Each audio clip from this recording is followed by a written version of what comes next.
I hope that we will have ended once and for all this notion that is a hangover from the 60s, that somehow Democrats are weak on crime and Democratic presidents are weak on crime and Republicans are tough on crime. The truth is, every major crime bill since 1976 that's come out of this Congress, every minor crime bill has had the name of the Democratic senator from the state of Delaware, Joe Biden, on that bill, and has had a majority vote of the Democratic members of the United States Senate on the bill. It doesn't matter whether or not they were deprived as a youth. It doesn't matter or not whether or not they had no background that enabled them to become socialized into the fabric of society. It doesn't matter whether or not they're the victims of society. Unless we do something about that cadre of young people, tens of thousands of them, born out of wedlock, without parents, without supervision, without any structure, without any conscience developing, because they literally, I yield myself 3 more minutes, because they literally have not been socialized. They literally have not had an opportunity. We should focus on them now, not out of a liberal instinct for love, brother, and humanity, although I think that's a good instinct, but for simple, pragmatic reasons. If we don't, they will, or a portion of them will, become the predators 15 years from now. And Madam President, we have predators on our streets. They are beyond the pale, many of those people. Beyond the pale. And it's a sad commentary on society. We have no choice but to take them out of society. And the truth is, we don't very well know how to rehabilitate them at that point. Hello, my friends. Hello, my family. We are back. We are back again. Welcome, my friends. Jim Crow Joe. I see someone in the chat. There he is. There he is. The enemy of the worker. The enemy of the black community. The man who built white supremacy. I'm going to have fun. We have a friend. We have our friend on the show because this is great to have her on. Unfortunately, Nico House will not be able to make it. We're going to bring him back probably next week. He's not feeling great today. But we got our honorary Revolutionary Blackout member with us as well. Second Friday in a row. This is I like it. Yeah. It's good. I'm good. Thanks for having me. And that video, like, I was laughing the whole time because he just put out some tweet about how white supremacy is so bad. And if you, you don't speak out against it, you're complicit. I'm like, he knows he's Joe Biden, right? Like, he knows he's Joe. Like, really? Really? You read my mind. You read my mind because I want to remind liberals who they voted for. And I like to do it often because these people like to use the term fascist, which I use it, I'll be honest, but I call people like Biden and Trump a fascist because I think I can back it up.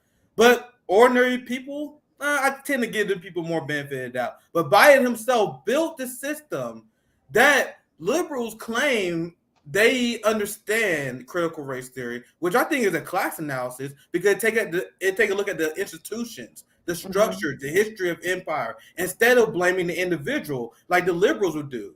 So what are you actually doing? You're like, look at the institute. Who built the institutions? What is the main cause of black pain, of Latino pain, of people like Joe Biden, right? I mean, listen, I'm white as fuck, Nick. But I mean, it's kind of obvious. You know what I mean? It's people like Joe Biden. Yeah. And that he's out there wagging his finger about white supremacy is mind-blowing to me that then the people still give him a pass. Like Rashida Tlaib's out there tweeting photos of her like yucking it up with Joe Biden, Captain Crime Bill. Like the guy, come on. Oh, it's painful. That's so crazy. I got finance, but you read my brain, you read my mind. This is this is a tweet come from Joe Biden. This is the messaging that's come from the Democratic Party. That always makes me roll my eyes, especially this is why I get blocked by a lot of liberals. This is why a lot of people don't even try to engage with RB. Because what they will do to Misty, they will just say, hey, Misty, you're racist. If you don't vote for them. And then you can fight back with facts and not logic, and you win, obviously, the rational people over. but this is always just that line of attack they use, right? But I'm here to let liberals understand, you voted for no bigger racist than Jim Crow Joe himself. And now they try to pretend that they were champions of the black community. And if you want to say, oh, Nick, it's unfair that you're going to play this clip from the 90s. There's more recent ones too. We could do that. Black or poor kids are as smart as white kids. I can go all day. But not only that, we got a new crime bill. Yeah. Spends pretty much as much. Once you count for inflation, it's technically more, but when you count for inflation, it's pretty much the same amount as a crime bill in the 90s. So it's like 100,000 cops on the street in the middle of a pandemic. Yeah. This guy funding Nazis while a black community doesn't have water. Is that an untrue statement, Misty? No, that's just reality. And then people get mad at us for pointing that out. And you're right. I do get called a racist for pointing that out, or a fascist, or a Russian, or whatever. It's just reality. That's what Joe Biden is doing. Captain Crime Bill. You're right. He's putting another 100,000 cops on the streets, 87,000 more IRS agents that they promise are going to go after rich people, guys. They totally swear. Promise. Fingers crossed. We're going to get that, guys. They're actually going to go after rich people. That's not going to happen. They're going to come after you and like your little crowdfunding project that you did or whatever. Yeah. That's what they're doing. They're going to have to go after independent media, any organizer spaces, because they and black people. Like that's like stuff like that. That's who that impacts the most. And that's why it's so frustrating to me that, it's people are, I don't know. It's hard. We're the most, as you said, we're the most propagandized country on earth. So, I mean, nobody's dealing in reality. You know what I mean? So it's really hard for people to see what's happening. The only thing I can do is just keep hitting people over the head with just palsy facts that we through the propaganda bullshit that we got in our country. I'm gonna show you guys this video. It's a hilarious video. I've been talking about how when you look at England and their culture, it's everything they project onto their enemies. Mm-hmm. And you guys have been seeing this ever since the passing of Queen Elizabeth. And if your mind is decolonized, you're looking at UK as a culture and as a country, and you should be horrified. Yes.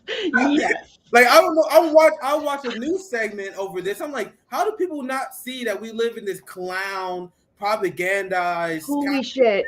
The same thing that they fearmonger when they talk about China or DPRK. It is blind loyalty over an imperialist, blind loyalty over a rich family that don't even have to pay taxes on inheritance.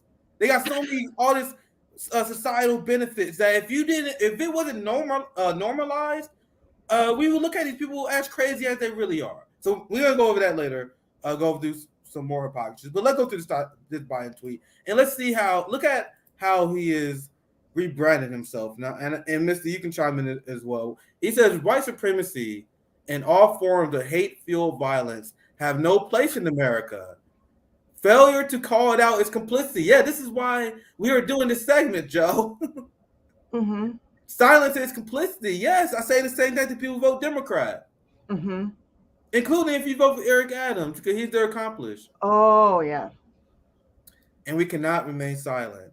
And they just want. I had to burst a bubble because I agree with combating and fighting white supremacy in all its forms.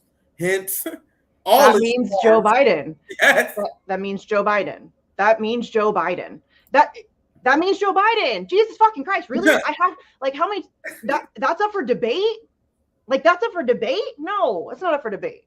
That is not up for debate. Joe Biden is one of the most racist, horrible people. I mean, seriously, guys, that's not me making it up. He has a 50-year career of just we just watched one video. There's clip after clip of him being racist. And that means, yes, not just from, 20, 30 years ago. There's stuff he said recently, and you can try to call that a gaffe or a stutter. Fuck off. He's racist. Yes. Period. End of story. I don't know why that's up for debate. And then for him to be able to put out a tweet like that, and I'm the asshole for laughing because it's ridiculous that anybody takes him seriously. I'm just asking the question to liberals. What's the evidence that Biden is not a white supremacist? What's the evidence that he don't hate Muslims. He's friends with Barack Obama. He's got a black friend, Nick. There's no evidence that he doesn't hate Arabs and themselves. Like when you look at him funding Israel more, funding Iron Dome more, funding weapons more, he bombed Afghanistan as vice president, then left Afghanistan, and then decided to starve them. Yeah. I was like, where's the evidence that this guy is not anti-black, that he's not anti-Arab? There's no evidence of this. It's just a liberal fantasy. And this is not conjecture. I'm laying nothing out but facts to you guys. It's a fact that Jim Crow Joe is putting 100,000 more cops on the street. And then liberals, they will pontificate in their safe spaces all day. Oh my God, the police implement white supremacy. They would say it. I see them say it. But then they vote for the guy who put more cops on the street. Like, how are you not putting two and two together? Right? So if cops, like you say, are an institution that protects white supremacy and capital in the class analysis, like that we have here as well, how are you not connecting that with the guy who is funding the police more, the Democrat senators who take more money from the police? So I want to show this, because this is the kind of people. You can call this cop watch. I stole that from my brother Rome, because this is the kind of people that Democrats think you can train, right? That you think you can just throw more money at. So let me play this video. I want to get a reaction. I don't know if you've seen this or not, but this another crazy Karen cop. And the point is, doesn't matter if it's a white cop, a black cop, male cop. They all serve capital. They're all violent, unhinged extremists, right? Me personally, I'm more terrified around black cops. They got shit to prove. But anyway, they all bad. Anyway, let's watch the video. I'm just talking shit. Let's watch the video. Oh yeah. PSA to everyone out there. I'm speaking for myself, but I'm probably speaking for a large majority of other officers out there. If we're driving on the freeway in our police car, get the out of the way. Get the out of the way. If you merge and we follow behind you and we merge too, you're probably in trouble. Best way to find that out is get the out of the way. I can go 90 miles an hour. You can't. You can't do that. So get the out of the way. If us officers stay behind you long enough, we can find a reason to pull you over. So you might as well get the out of the way. Super simple. That's all. You're welcome. Psychopath. This is a tweet from Olayemi, a friend of the show. She said, "No one makes the case for defunding the police better than they do." Yes. And this is so many times we cover this when we do Cop Watch, where we don't got a spy cam on these people. They will upload stuff and they're like, "Yo, this is base." Like everyone else is like, "You guys are psychopaths." Mm-hmm. Look at the flex. Look at the us versus them mentality that she has. Mm-hmm. Is this like someone who protected and serving Misty? No. This is Misty. When the police publicly taunt us about how they can get away with breaking the law and why we should be worried of them, that's how we know we're living in a police state. But sorry, go ahead, Misty. I got a lot to say. Go ahead, Misty. No, that's so true. And it's the culture of policing in this country is completely fucking broken. Again, something I'm not sure why that's up for debate. It is obviously, very obviously broken, and it needs to be completely scrapped, and we need to start over. It's ridiculous. I mean, come on.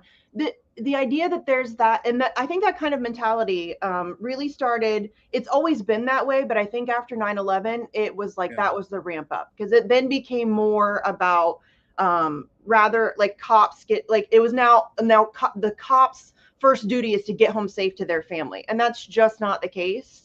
If you take on that position, your job is to make sure everybody else gets home safe to their family first. You know what I mean? That's part of the job. They don't care. They don't. No, they don't care. It's not like a protect and serve mentality anymore. It is an us versus them, and it's completely broken.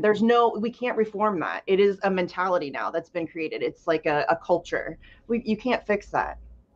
So there's so much to say. Yes. Only 50 seconds in this clip, and I'm gonna play it one more time because only 50 seconds. And I'm gonna add my next part of the commentary. But I'm gonna ask you this: while you watch this clip, ask yourself this question: do you trust this person to have a gun in public. No, I can tell you now. Hearing that clip, No. I do not trust this person to have a gun in public. Can you imagine she's having a bad day? Like if like you know what I mean? Like a really bad day, like just a shitty day. Jesus Christ. Yes. Imagine in traffic, she got someone slow in front of her. I'm a fat driver. I'm a very fat driver. Imagine you got some slow person in front of her, some black older in front of her, and she just pissed. This motherfucker. I'm gonna find a reason to pull him over. Yeah. I'm gonna add to that later. Let's watch it one more time. Watch this unhinged person. So liberals believe they should disarm the world. I don't believe in the conservative or liberal position. The liberal believe that the working class should be disarmed, which arm the cops. The conservative believe we should arm the cops to the T. I'm like, no. If anyone deserves to be disarmed, it's these psychopaths. Yes. So do I have the right time? Here it is. So let's watch it one more time, 50 seconds, because it's very interesting. Now we'll comment again.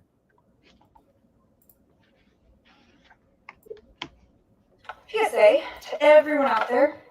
I'm speaking for myself, but I'm probably speaking for a large majority of other officers out there. If we're driving on the freeway in our police car, get the out of the way. Get the out of the way.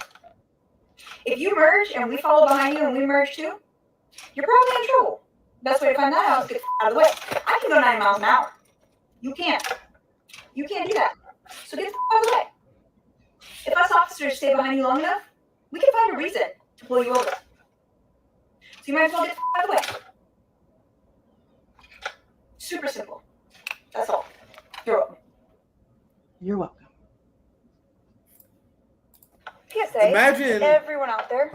Imagine being the Blue Lives Matter, Blue Strike person that watched this video like Slay Queen. These are the biggest bootlickers in our society, and these are the people who pretend they edgy and anti-establishment. If you support the police, you are not populist. You are not anti-establishment. You are the biggest class traitor. Are we clear? Now let's look at what she just said. She just said the quiet part out loud. If I stay behind you long enough, I can find a reason to pull you over. They just say the part out loud. So if you're black and they just want to pull you over, which is studies show that we get pulled over way more than anyone else, statistically higher, they can find a reason. She just says it.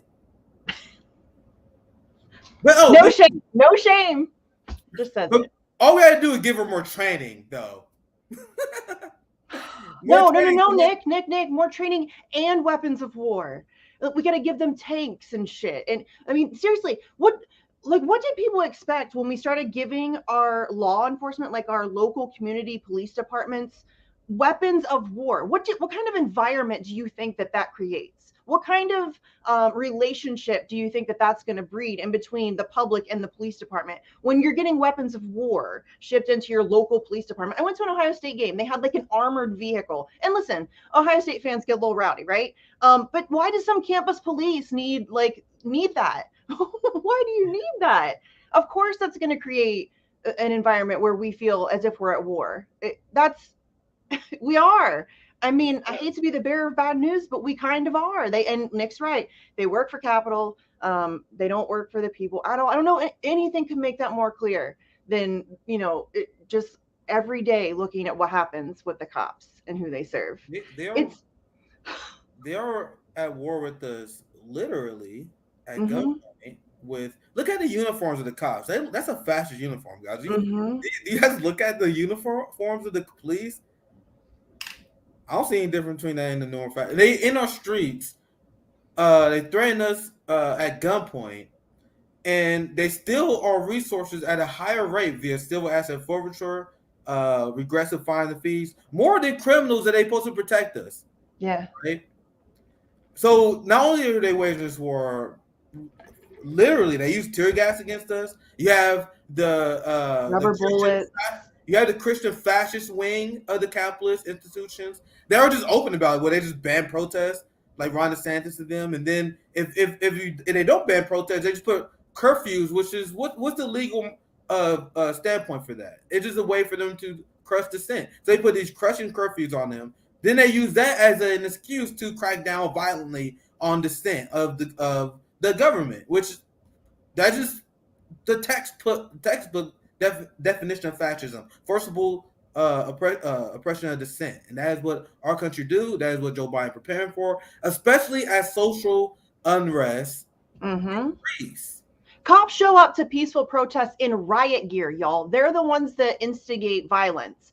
I'm going to say 96.4% of the time, if violence breaks out at what was an otherwise peaceful rally, I am willing to lay money on the fact that it's the cops that instigated that violence. Always. That's what they do. They're not there to facilitate peace and to, protect our rights and to make sure we have the right to protest. And that's what they're doing right now. They're trying to eliminate protest and dissent in general on all fronts. They're trying to, figure out a way to get rid of your ability to protest in general, to redress your government. They're trying to get rid of free speech. They're trying to get rid of press freedom. They're trying to take all of that stuff away. Yeah. So I think that's a good time. I'll read the super chat. I'm gonna ask you about your action you're gonna do. Thank you for the $4.99. Christina. A weekly show. That would be fun. Hey, this is our second week in a row. Friday's a good day. I never rule anything out. Misty's always fun to talk to. Probably one of my funniest people to talk to. I'm not saying that. We rant a lot. It's always fun. It's fun. So thank you for the support. It's always fun.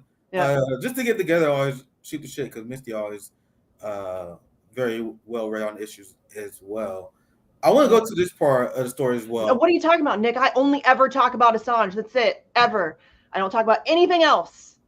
That's what I'm told. The battle for free press is probably one of the most important issues you can engage in right now. I think it is the most important. Yes, obviously I'm biased, but it's just funny when people say that I only talk about that and that I'm obsessed. It's like, that's demonstrably false. You know what I mean? Liberals say we want to stand up for democracy, but they quiet about the fascist cry down on the freedom of press. What do you think defines a democracy, guys? What they were doing to international journalists. Julian Assange is Australian. Yeah. With that said, let's take pause in a second. We get back to it. What's going on with your?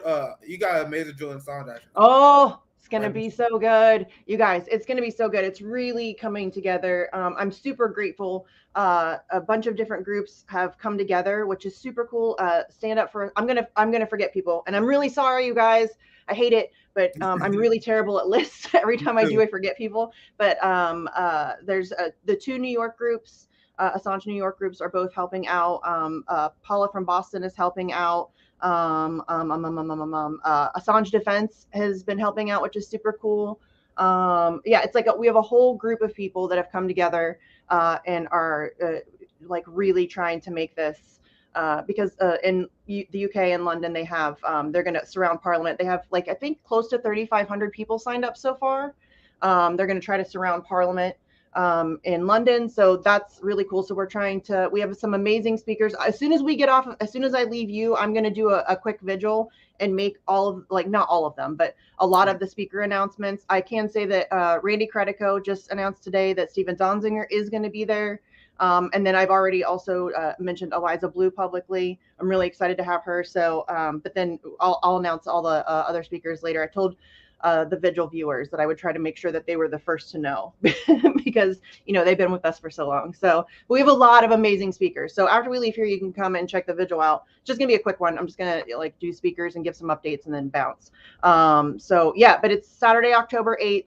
Outside the Department of Justice, there's going to be stuff happening all across the globe. There's going to be stuff in Australia. There'll be stuff in Germany. There will be stuff in obviously London and DC. I think Toronto's going to do something all over the place.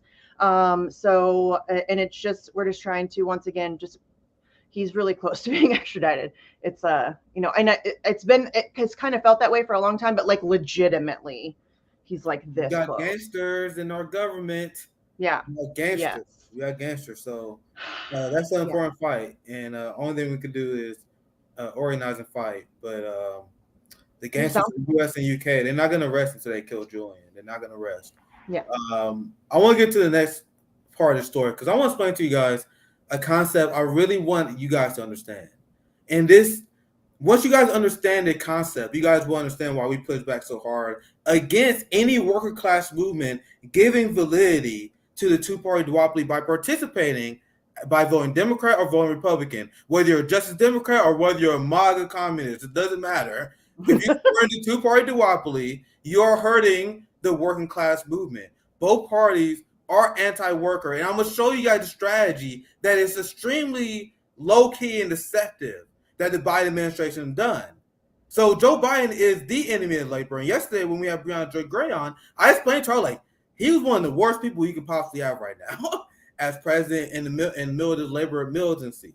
So I'm going to explain to you guys what someone who is a pro-labor president would do, and I'll explain to you guys why these actions are so important to help a labor movement. Biden, in the entire 2 years, have been an instrument to help the ruling class drive workers back into the labor force. He did this by a few ways. The first way is he illegally cut unemployment benefits. He did something that even Trump wouldn't do in the middle of a pandemic. And that, remember when we had the soft labor strike? And now people are like, oh shit, we got unemployment benefits. Now, what you can do if you're a pro-labor president, even if you want to get people back to work, you can just increase the unemployment benefits. Say, hey, yo, if you want to get workers back into the market, increase your wages. And then the employers can oblige. That's when you saw the wage spikes. That's when you saw a lot of businesses, they started increasing their wages to $15. I started seeing businesses around my area for the first time ever, $15 an hour, because people wasn't working. So then the anti-labor president, what Biden did is to cut those benefits. So then the employer has the advantage, has the negotiation advantage over the employee. That is what he did. That is what he did. He continues to do that. He did it at Amazon as well. I'm going to get into that. But now with the railroad strike, we see him do it again. We see him doing it again. And people don't even realize. I see people praising Biden. Are you guys out of your mind? Let me show you guys this headline. People are out of their goddamn mind. He's been the enemy of the worker from the very beginning. Look He's at Joe this. Biden again. He's Joe Biden. Look at this headline. U.S. rail strike looms. White House aides scramble to avert crisis. This is when they meet up with union leaders. This is when they meet up with management and say, and they are game planning on behalf of management to screw the work. How can we get the worker to submit? That is the goal. And they work together. And Biden is now running a PR campaign. I'm going to show you guys this video here soon, which is designed to give the impression that this is a good deal. So then that put more pressures on the workers because this is a tentative deal. So everything Biden is doing is calculated. Do you guys understand? So watch this video, and I'm going to explain afterwards what he's doing. Because Biden put pressure on the workers, negotiated a shitty deal. Now he's coming out and doing a propaganda campaign on behalf of management. And now they do. That's what this premature celebration is about. Even though the workers from all sources are extremely disappointed with this deal. A lot of them was asked. I showed you guys some receipts on the show yesterday. Now Biden do this victory like to put pressure on them. I'm gonna show you guys this clip for 60 minutes. You guys see him being premature, and after this, you can chime in as well, Mister. I'm gonna play this clip here. Mr. President, you have just averted a nationwide railroad strike that would have been crippling to the economy. How did you do that? And what were those last hours like in the negotiations? Well, look, we brought business and labor together. One of the things that happens in negotiations, particularly if they've been elongated like these have, is people say and do things where their pride gets engaged as well. And it's awful hard to back off of some of these things. So what we did was just say, look, let's take a look. Let's take a look at what's happening. You have a good deal being made for labor. Their income is going to go up 24% over the next 5 years. They've worked out the healthcare piece. They worked out days off. They both sat down, in my view, and they were in the office today saying, well, we finally figured out this is fair on both sides. And it took that time to focus. And the alternative was just not thinkable. What do you mean? If, in fact, they had gone on strike, the supply chains in this country would have come to a screeching halt. We would have seen a real economic crisis. Now, let me ask you guys a question. Does that sound like the perspective of someone who is speaking on the management side or the worker side? What he said there is completely ridiculous.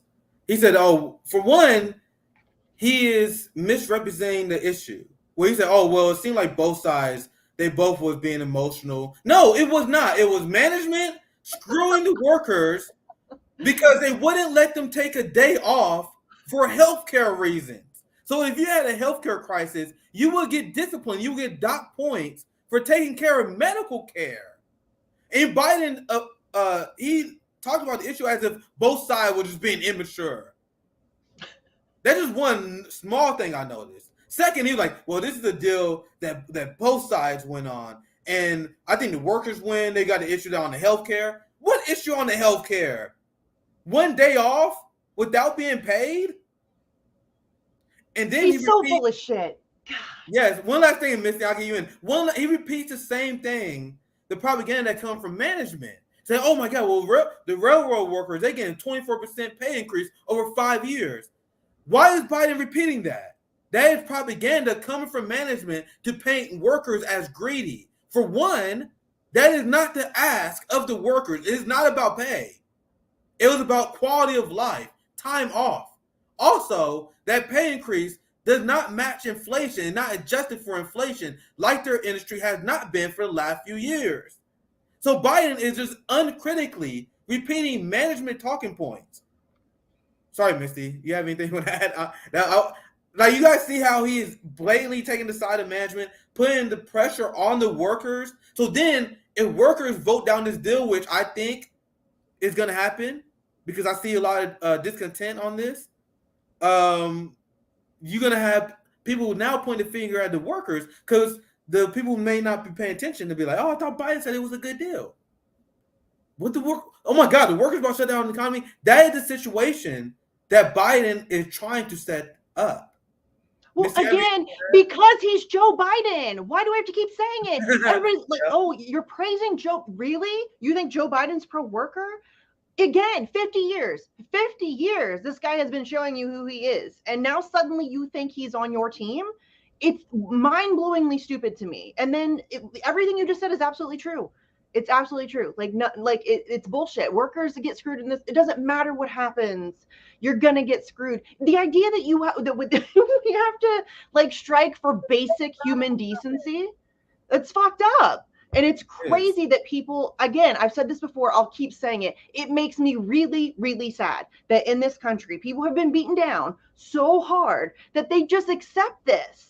This is just fine. Yeah, we have to fight to just have basic human, to be able to go to the doctor, be able to take a day off work without getting docked or, screwed over somehow because I got sick. We have to fight for that shit in the year 2022 in the United States of America. Fuck off. That's not, it makes me so angry. Everybody deserves better. I don't know why we have to have this conversation. Much better. That's crazy that's a thing that we have to do. That's crazy. And yet here we are. And people are just fine with it. It's the best we can do. No, it's fucking not. Vote blue, Misty. Vote blue, Misty. The labor movement rallied behind this guy who historically always been anti-union. He's credit card Joe. Yeah. He historically, look at the bankruptcy bill and how he created the medical debt crisis, created the student loan debt crisis. Mm-hmm. He historically been an enemy of workers. So to see labor cozy up to the Democrats who still do these tactics, which is why I want to do this segment today. I want to show how it's not old. It's not just Clinton crushing the workers and creating a pandemic of child poverty by having welfare. And not just that, it's what they're doing now. Mm-hmm. Everything they're doing now, even the subtle stuff that you guys may not see. For example, I'm going to say it, I think Chris Small's visiting Biden in the White House. That's a misstep. That's a misstep. Because, and I'm going to just bring up a fact here. Joe Biden broke a campaign promise where he said he will not give federal contracts to union busters, especially union busters in the middle of a contract negotiation. So Biden broke his campaign promise and gave Amazon federal contracts. Hold on, so I'll pull the other one up. He gave Amazon federal contracts in the middle of them busting unions. And as this was happening, Chris Smalls poses with Biden about he's undermining your labor movement. And in the PRO Act, a lot of people don't know this, it would have got rid of the Amazon union. they will facilitate all the unions. They will got rid of the Amazon union. Biden and his administration continue to do this anti-union stuff. So I don't understand why people pretend they are pro-union. It just doesn't make sense. You have anything you want to add, Missy, before I move on to the next problem? Yes, and that makes me sad. Like, people get really angry when you call out Chris Smalls, which I get it. Like, we all want to believe in him, right? Like, and I don't want him to go down that path. I agree with you. I think that he has been making some bad choices, and I don't know why. I don't necessarily think it's nefarious reasons. I could be wrong. But I don't want him to go down that. I don't want any organizer to do that. You know what I mean? Like, we need legitimate movements, and photo ops with Joe Biden ain't it. So I understand his argument. He was saying he wanted to do that to get the message out. But that doesn't get your message out. That gives Joe Biden credibility. That makes it look like he's sympathetic to your cause, and he's not. So you're giving him a pass. And it's an election year. And so you going and doing a photo op with Joe Biden, that's not really helping you. That's helping him. And that's what's so frustrating. He's not getting that. Like that, Chris Smalls can get his message out without hobnobbing with Joe Biden. That absolutely he could do that. And it's just a bad look, in my opinion. That's just my opinion. Come from me or not, I don't give a fuck. He 100% means well, in my opinion. I just think this is a misstep. I don't know him. I think his ideology is just to cozy up with everyone, even enemy, just to get a message out. But when you give PR victories to people who do this, I apologize. I pulled the wrong sound accident last time, but this is the one I was looking for. Amazon gets huge contract despite Biden's union pledge. This was the same time they had Chris Smalls visit the White House. So once again, this only serves to give Biden a PR victory because he's working against Chris Smalls. And he's not doing anything for you. In fact, he's fucking you over, and you're giving him. He's going to use that at all election season. He's going to use that. They're going to use it in 2024, and you get nothing. And in fact, you're just getting fucked over. That's what I mean. Like, I understand the whole getting your message out because I'm a huge fan of that. Like going on Tucker Carlson, being able to exploit platforms like that. But when you go on Tucker Carlson, you're not giving him a PR victory. When you do a photo op with Joe Biden, that's a PR victory for him. And he's using you. You're not getting anything, and he's using you for political gains. And that it's not a good look. Yeah, so once again, I can't stress enough. I do think Chris Smalls means 100% well. I'm just saying I think this is a misstep because it's obvious Biden is using him, because if you are in this movement, which I think they should have did, they should have demanded Biden, we're not being with you unless you cut off Amazon from federal contracts until they stop union busting. That's a productive move, right? That's a productive way to wedge your power. Instead, Biden is using you as PR, meanwhile stabbing you in the back, because if you are pro-union and you're pro-worker as a president, what you would do is you would use the power that you have to put pressure on Amazon, because not only is that the right thing to do, it'll be good for the economy, for having the workers taken care of. Like, that's something that you would want if you're not a sold-out rat like Jim Crow Joe. So this is why I want to put this up, because I didn't have it prepared for a segment. Independent News did a good report on this. Yes. And I want to get the fact right. That's why I want to put this up, because I kind of stumbled it earlier. Yeah, I said, are you aware of the PRO Act would effectively eliminate the ALU, the Amazon Labor Union? It would consolidate all the Amazon unions under the AFL-CIO, the American Federation of Labor and Congress Industrial Organization. And they explained how Cheryl Ben was on Frank Analysis. He broke that down, how the PRO Act was designed to destroy the Amazon union drive. And then they tried to get it to pass, but it failed. And the problem was Chris helped, and he lobbied for that to pass in Congress, which, once again, that's just a misstep. We got to understand what we are helping the Democrats pass. The PRO Act had a lot of poison pills in it, and that was one of them. And this is the only reason I'm bringing this up, because I'm making the argument that Biden and the Democratic Party is anti-labor. They collude with the capitalist union leaders who infiltrated a lot of these unions, and they actually help water down the demands of the workers. A lot of people didn't follow. That is literally quite what happened in Frito-Lay. You guys did follow up on that? Yeah, I did. The union management literally pressured the workers to take a watered down deal. Then the media and no one ever talked about it again. Yeah. And that's a conversation that only Marxists want to bring up. Like, people never bring up the fact that our union leadership has been hijacked. and we got to find a way to counteract that. Not all of them, but a lot of them play a counteractory role, and that's what we see with the railroad strike. When I see all these workers upset because you got union leaders who work with the government to negotiate the trash deal for the workers. Any labor win that you get, you need to you need to side eye the shit out of that. Like even the Amazon pay raise that Bernie Sanders supposedly got, Amazon immediately then just started cutting hours, cutting benefits. There's always like the back end where like, oh, hey, look, we're going to throw some glitter over here so that you're all like, ooh, big shiny thing, right? A win. We got a win. And then over here, we're going to reach around and take the money out of your back pocket. You know what I mean? Like it happens that way all the time. That's always the case. And people, it's like people, once they get that win, once they get that dopamine hit, they don't ever follow up on those stories. You know what I'm saying? And it's very rarely an actual win. Do you know what I mean? Like we're so fucked in this country. Right. It's bad. I don't know that most people, I don't even think I have like a full grasp. You know what I mean? It's bad. It's bad. Every day. I want to give shout out to Independent Left News because they're the one who wrote the great. Andy. Yeah. So big shout out. Good reporting, guys. It's a tough conversation.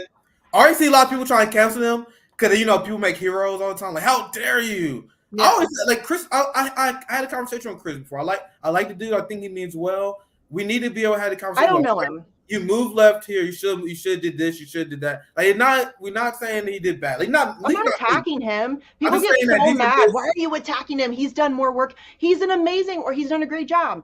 I don't know him well enough to know whether or not I trust him yet. I don't trust a lot of people. It's hard to. You know what I mean? I think he means well. I don't know. I would like to have a conversation with him. I just like some of the moves that he's making are troubling to me. That's just my opinion. That's fair. I think that's fair to have.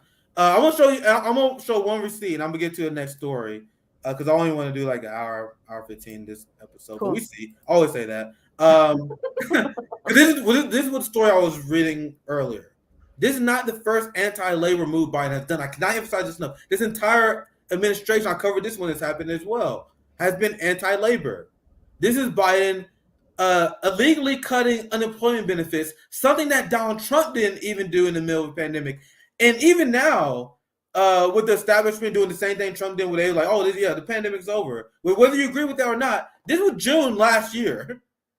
Like, where everyone was like, oh, okay, there's still need for people to be home, right? He was cutting unemployment benefits. And I know, because I have people who lost unemployment. I know people in my personal life who lost unemployment benefits because of this. And Joe Biden came in. I'm going to just read the first two articles of here. And remember, this is June of last year. And a lot of people didn't report on this. In the last month, the governors of at least 19 states announced that they will stop administering the special unemployment benefits that were enacted in various pandemic relief bills over the last 15 months. These benefits cuts will begin as early as June 12th, starting with Missouri. When President Biden passed the American Recovery Act in March, we were told that these pandemic unemployment benefits will remain available until September 6th while the labor market recovered. Now, just 2 months later, those benefits are being eliminated for millions of workers with the blessing of the Biden administration. Why did he do that? To give the power to the employer. Because this is when the soft general strike was happening. When people wasn't working, because we're not going to work these trash jobs, low-wage jobs in the middle of a pandemic where we don't have health care.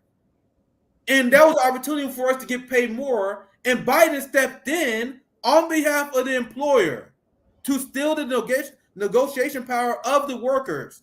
So when you hear people say bullshit, like the Democratic Party and lesser two evils, how does that make sense from a worker's perspective when both parties do the same thing? I just gave you concrete evidence that I know there's not a lot of channels cover this other than our immediate sphere, Misty and our friends here. We cover stuff like this, but I see the boutique letter. They're like, oh, well, of course Biden, we're going to support him because he's good for labor. No, he's not. I see it all the time. Oh. You see everything we're saying? Now move on to the next segment. At this point, we have some fun at this point. Yeah. it's just fucking ridiculous. It's insane that this is like a conversation that needs to be had, that we have to convince people that Joe Biden is not good for the people.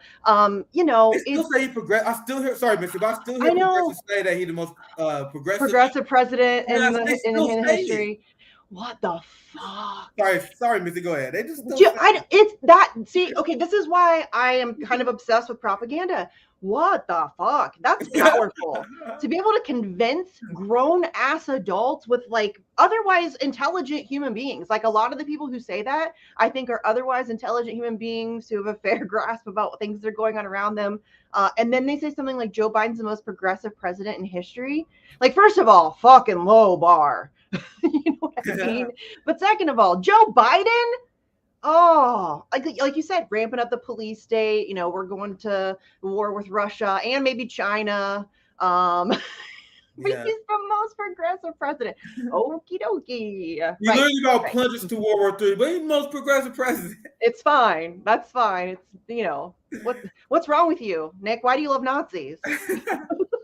That is what no class analysis does to a motherfucker. And that's the entire progressive movement. That's the entire progressive movement now. It's depressing. So I got another segment I want to do. This should be a little fun because last week we did a segment on how our elections are rigged, because they are. I think we did a good job breaking that down and explaining how that is. And Biden gave a speech there. We broke down this show many times that we thought was pretty unhinged. He pretty much said anyone who questions the United States democracy is a fascist. Our rigged system that they try to pretend is pristine clean, that they was pretending, and I don't know if you guys remember this. I remember the articles that was saying, oh my God, the 2020 election, there's all these security concerns over Russian meddling. And then as soon as Biden won, oh my God, the most safest election of all time. And people bought, like, they were able to make that shift like that. Nobody called them out. Nobody was like, hey, wait a second. Hold on. I thought Russia was controlling the election, and now suddenly it's the most secure election in history, and we can't question it. If you question it, then you're a MAGA hat wearing, Trump supporting fascist. Like, what?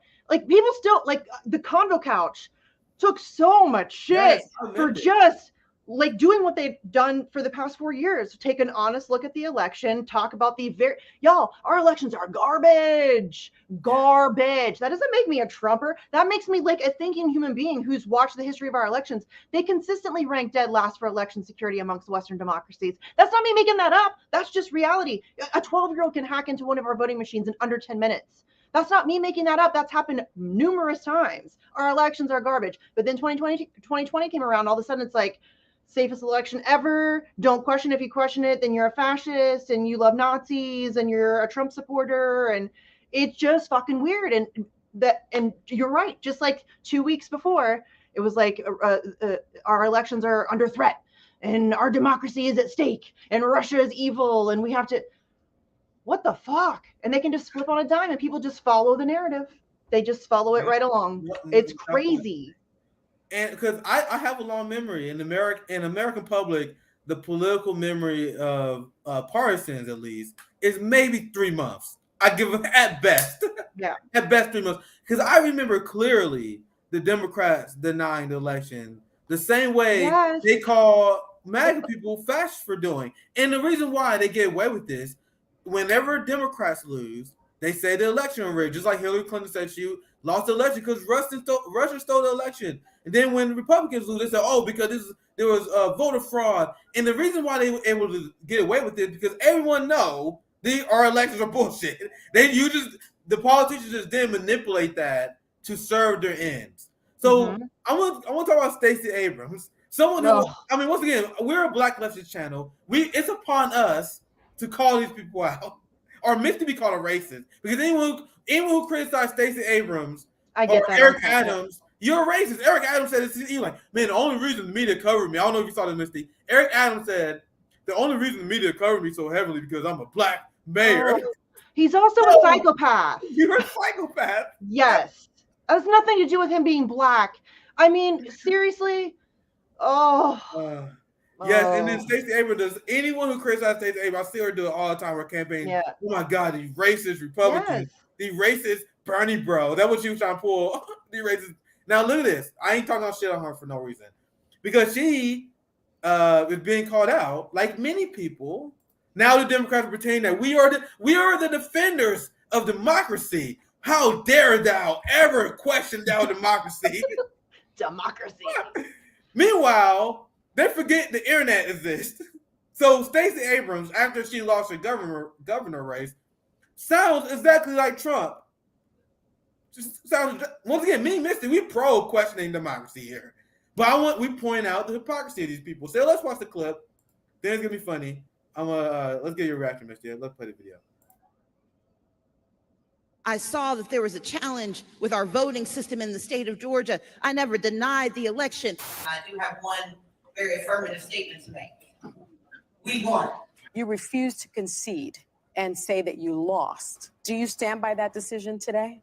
Absolutely. The election was not fair. The process was not fair. Was the election in Georgia statewide a free and fair election? It was not a free and fair election. But will I say that this election was not tainted, was not a disinvestment and a disenfranchisement of thousands of voters? I will not say that. You notably did not concede. I did not. Okay, you acknowledged that he won, but you did not concede. Correct. 5 months later, do you still feel like your opponent won through voter suppression? Yes. Georgia Okay. voters did not have their votes counted. They were not allowed to cast votes.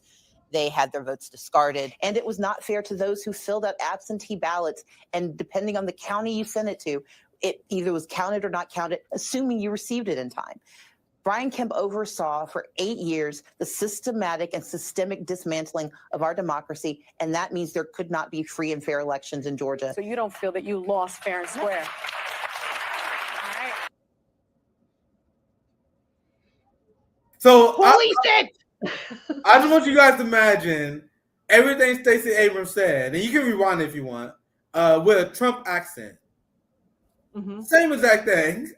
Same exact Quite thing. literally the same exact thing. I don't know if you guys caught the very beginning, because Stacey Abrams taking heat right now, because everyone now she's saying, and that what they play the first 5 seconds of that clip is her saying, "Oh, I never denied elections before."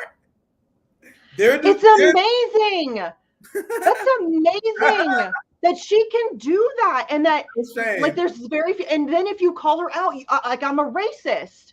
What the fuck? She's a hypocrite. She's a liar and a hypocrite, and they all are. This is not specific just to her. Donald Trump's a hypocrite too. They're all hypocrites. It's fine. Listen, here's what happens when you have this tribalistic mentality, this team mentality in politics. When your team does it, it's fine. Like, duh, like, of course that's what we're going to do. If the other team does it, it's the worst thing that's ever happened in history, and it must be fought against. And it's stupid. It's mind-blowingly ignorant. I just don't understand. It's the lack of consistency drives me up a fucking wall. It drives me crazy. Listen, I'm not perfect. There's stuff that I've been a hypocrite on for sure. No question about it, especially because, you know, I'm also just learning still. And there's stuff that I change my mind on. I'm presented with new evidence and I may form a new opinion. So for sure, but this is unreal. This is insanity. If you are willing to do this, if you're willing to do what Stacey Abrams just did, and go for months and months and months and months denying an election, and then go in public and say, I never denied an election, you are, I don't even know. I don't know. They have no shame. No. You know the thing that shame bone you have? The thing that stops me from going full Candace Owens on you motherfuckers? There's this black dude. He's literally started a channel like 1 year ago. I think it's channel like the Black Conservative Voice or something like that. Oh, he got like 400,000 subscribers already. Just some black dude telling white conservatives what they want to hear. Like, guys, if I had no shame, I could be out of here. But of course we do. But people like Stacey Abrams, these black capitalists, that's just another shade of the black conservative, the black neoliberal capitalists. They just like that shame button. They're opportunists. Yeah. I mean, really, that's what that is. Like the politicians, I mean, they're all AOC, Trump, Stacey Abrams, they're just opportunists. They I think those people are there because they desire power and influence and access and all of those things. And they'll do whatever it takes, and they'll play whatever role they have to play in order to do the thing. And they're all just essentially playing a role. And I don't know if they are cognizant of it or if they're just so like narcissistic that they're able to make these weird justifications for what they're doing. But I mean, they're some of the worst people amongst us, in my opinion. You know what I mean? People are willing to like sell out, like Palestinians and the people of Yemen for political points, or, you know, like today we saw a bunch of human beings used as like props in some weird political theater. It's fucking disgusting. That's disgusting. You know what I mean? And these people they're psychopaths. I say it all the time. We're ruled by psychopaths. I don't think that's hyperbolic to say. There's no question. The cops, the judges. I mean, that's power attracts. Too, but that's the level I go. Yeah. When I say we rule by psychopaths, I'm talking about the people who write laws, the people who enforce the laws, the people who rule over the laws, the judges, the highest levels of the military. They all crazy. They all crazy people. Yeah. And I want to show you guys, because Stacey Abrams in electoral politics is nonsense and is extremely unpredictable. So we never know what will happen. But Stacey Abrams, like I told you, has been using the Eric Adams strategy of shifting all blame towards her identity, saying, "Oh, you saying like I'm a black woman," and then she has this nonsense, full-fledged culture war campaign. Imagine running against a neo-fascist capitalist like the Republican Party, like Kemp is, but you don't run on kitchen table issues. Stacey Abrams could easily win if she was a progressive, but she's a neoliberal Michael Bloomberg Democrat. So she's heavily relied on identity politics, Democrat culture war, and has backfired. Once again, we see, because I don't predict electoral politics, but she has this rematch. She's been denying all the elections that she lost, and that has not impressed the voters. She's down 8 points. So it's going to be like Amy McGrath all over again. She's raised millions of dollars. What a grift. What a grift. It's an amazing grift. I wish I didn't have any morals. Like, that is such an amazing grift. Even if you lose, Stacey Abrams is a millionaire now, multiple times over. She lost. Yes. And she's now a millionaire. What an amazing grift. She's on like the board of some shithole corporation or whatever. What is she on the board of? What the fuck was that? I don't know. But yeah, if she loses, she's gonna get a lobbyist position. She's good. Yeah. I think she got a book deal. Like she's worth like $5 million now. When she first started running, she was like worth a few $100,000, I think. And now she's a multimillionaire. How people, you become a public servant, you get rich. What kind of society is that? That's public servant. Come on, let's say. I mean, that's what they're supposed to be, right? But no, I mean, look, Nancy Pelosi's a great example. You know? Yeah. But Stacey Abrams, that level of hypocrisy drives me nuts. It really does. Just blatant. She must just think that her base is just filled with morons, and I don't know that she's wrong. Yeah. I mean, if you fall for that, like it's just, maybe that's too harsh, I guess, but you're certainly just not thinking for yourself. I mean, holy balls, so blatant.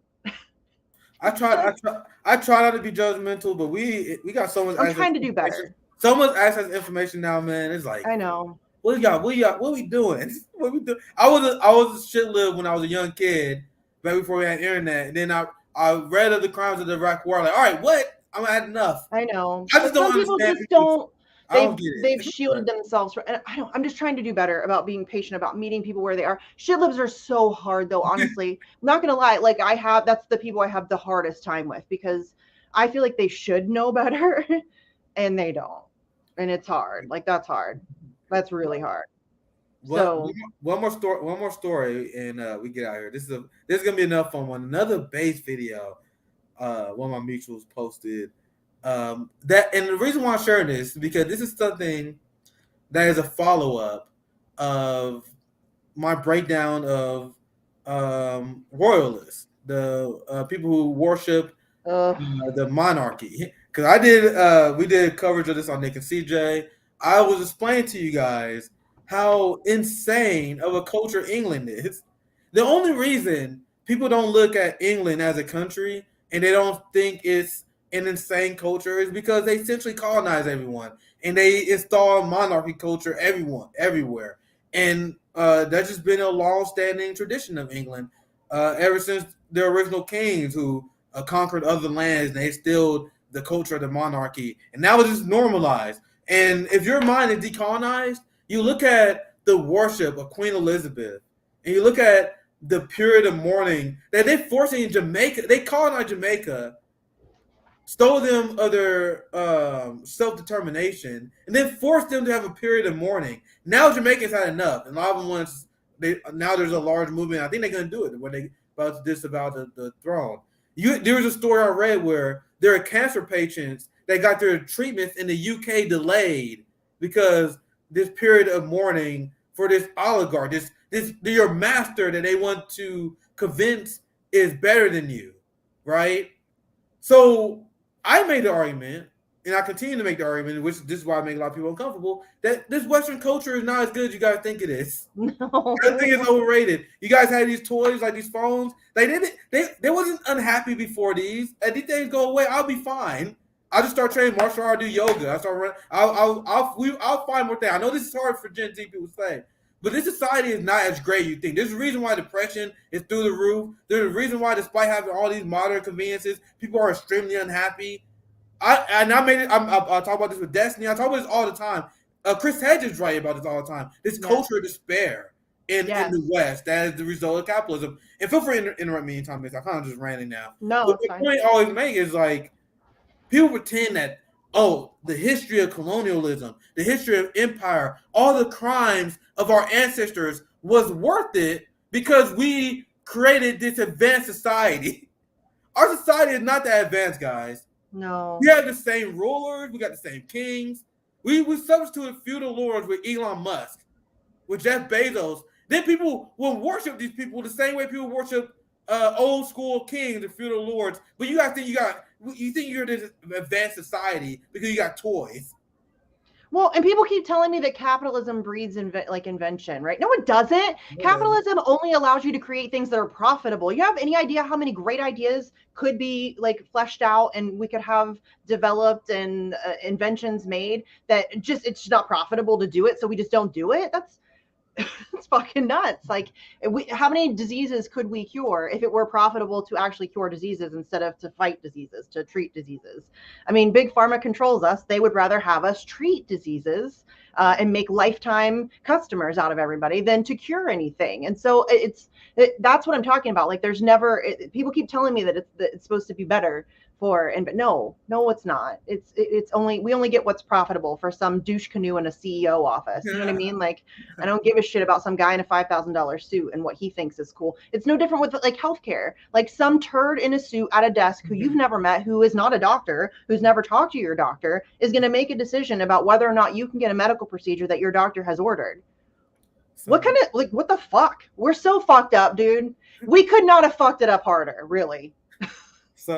Some douche canoe. I love this is why I love talking to Misty. I love your descriptions of the ruling class. You're always on point. Now I'm gonna get the reason I preface is why I may preface it too long. I'm gonna show you guys this video. I'll show you guys Luna Oy. She did a great parody video, just showing you guys the insanity of how the worship of the monarchy is, and it's everything. So the West weird. is everything to project onto their enemies. Now there's this other video where it has the coverage of the Queen dying, but it is covered with the same coverage the BBC did when the DPRK was mourning the death of King Jong-il. And you will see that the UK and the West is exactly what they accuse DPRK of being, exactly what they accuse China, everything they accuse their enemy of being, we are. So watch this great video. I think you guys see what I'm referring to. It's a brilliant video that highlights how crazy the UK is. Here it is right now.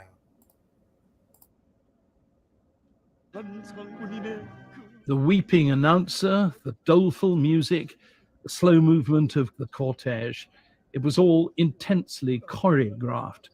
This is a difficult moment for dictatorship. The succession has now passed peacefully to the third generation of the family business, but it's a worrying inheritance all the same.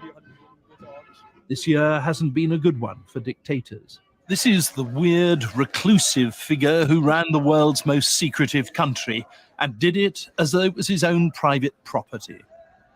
Looking on was his son, who's around 28, no one knows for sure. He'll take over. And this is where the money which might have been spent on better living conditions actually goes. A select few talk to camera. It doesn't exactly sound spontaneous. Snow is falling like tears, he says. How could the heavens not cry when we've lost our general, who was a great man from the heavens? Along with the army, the country's media is perhaps the institution most responsible for keeping their leaders in power. A myth-making factory focused around the country's ruling family. That is, for most of its audience, their only source of news. Still, the Sun has the right credentials. The elite know that they need him. They need a blood descendant for their legitimacy. Once they lose that, they're in trouble. No one knows what'll happen to the country now.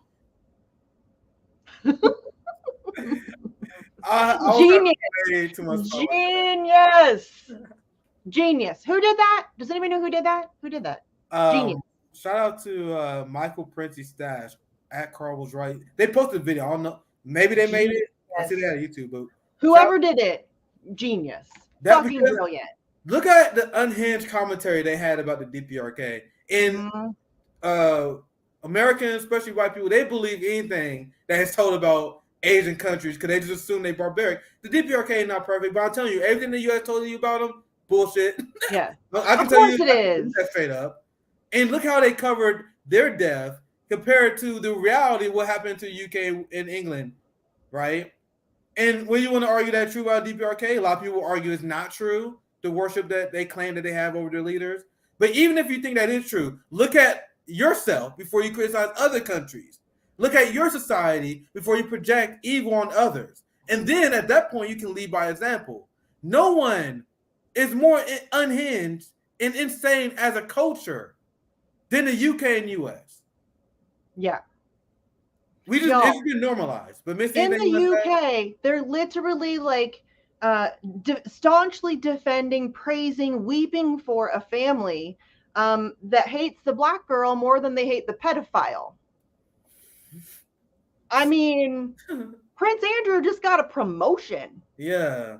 He's a fucking pedophile. I mean, allegedly. Don't come for me. I'm glad you brought that up because there was a video of this guy who called that out. He was like, Andrew's a pedophile, and he got arrested. Yes, Rory. His name is Rory. A fucking legend. You're an absolute legend. Anybody okay. All right, big shout out to Rory. Big shout out to Rory. I didn't know like that. But that's I don't know him, but I just know. Okay. Yeah, so it's like that's a great video, and people melting down at that, and this police state that the UK is. Like people have been threatened they've been threatened with their jobs. I talked to this guy who lives in the UK who said people are literally scared of posting anything about the Queen. They're arresting people for holding signs that says "Not my king." They're getting arrested.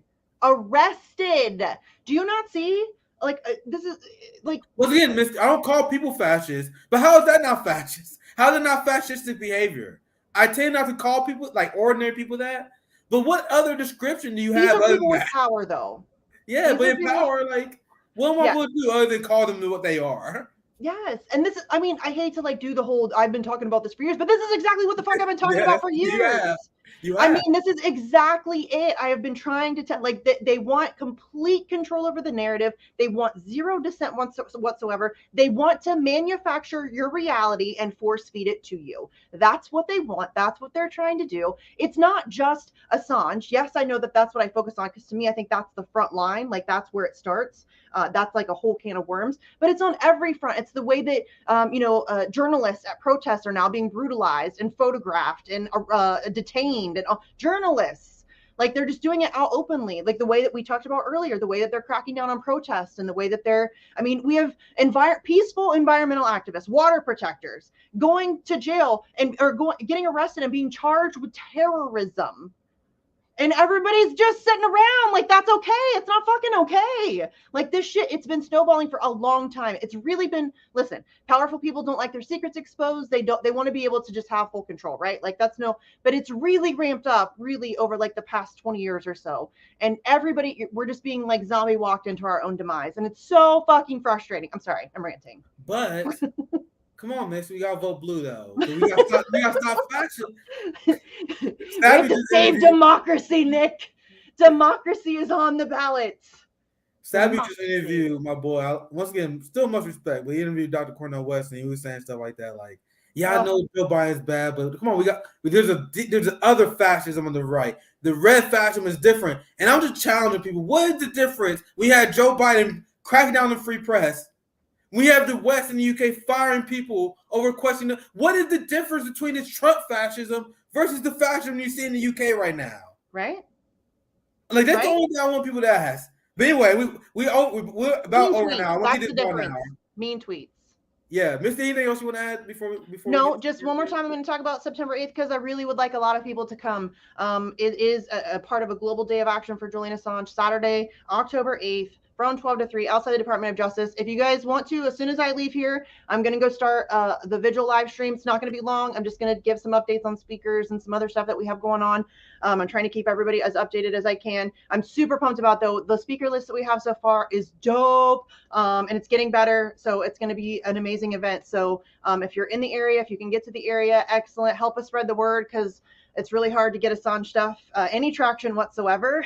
So the more people we have sharing it, the better. And yeah, I'm really pumped about it. So please come out. Please help us spread the word. Thank you for letting me come on. This is like the third time you've had me on now so that I have a chance to talk about it. And I appreciate that. Like I genuinely do. Like everybody that has me on, you don't even have to have me on. I don't care. It doesn't matter. Just like put the flyer up, show your audience. We need help. We need all the help that we can get spreading the word. So yeah, it's always good to hang out. Always fun to have a conversation with you, Missy. That's why the crowd was like, let's do it again. So you guys know, you're not going to be the last time you see Misty. Yeah. I'm around. Yeah. So, good to hear from you. I'm going to pop you out. Thanks for joining the show once again, Misty. Thank you guys for watching. I just want to remind you guys that Sabby will have her show at 6 p.m. Eastern time. And if you guys enjoyed, please like, share, subscribe. We got great news because we hit 22,000 subscribers. We almost had 22.1. Our goal of hitting 30,000 subscribers by end year. I think we can hit it. I think we're on pace. So please like, share, and subscribe. Also have the Patreon in the description if you want to support our show. We got a lot of great guests this week. We got a lot of great stuff coming up, guys. A lot of great plans and guests that I have booked. So make sure you support the show, support our journalism, and support my brother JB. So have a good day, guys. Have a good weekend. I'll see you guys on Monday on Nick and CJ. JB has a show on Sunday as well. Check out Savvy tonight. Have a good